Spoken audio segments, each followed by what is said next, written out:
When debts become very large, and there is an economic downturn, and the empire can no longer borrow the money necessary to repay its debts, the financial bubble bursts. This creates great domestic hardships and forces the country to choose between defaulting on its debts or printing a lot of new money. It always chooses to print a lot of new money, at first gradually and eventually massively. That devalues the currency and raises inflation. For the Dutch, this was the financial crisis brought about by financial excesses and paying for the Fourth Anglo-Dutch War. Similarly, for the British, it was paying for its financial excesses and its debts from the two world wars.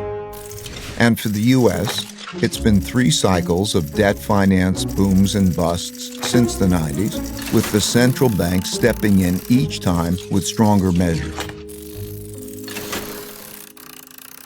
When the government has problems funding itself, when there are bad economic conditions, and living standards for most people are declining, and there are large wealth, values, and political gaps, internal conflict between the rich and the poor, as well as different ethnic, religious, and racial groups, greatly increases.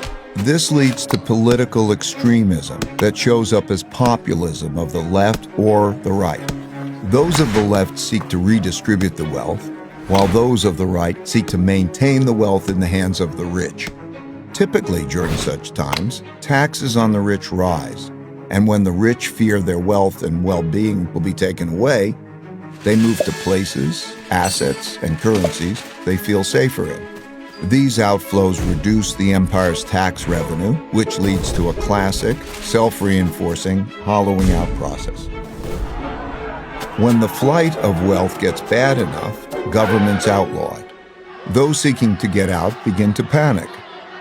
These turbulent conditions undermine productivity, which shrinks the economic pie and causes more conflict about how to divide the shrinking resources. Populist leaders emerge from both sides and pledge to take control and bring about order.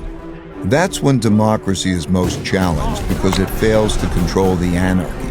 And it is when the move to a strong populist leader who will bring order to the chaos is most likely.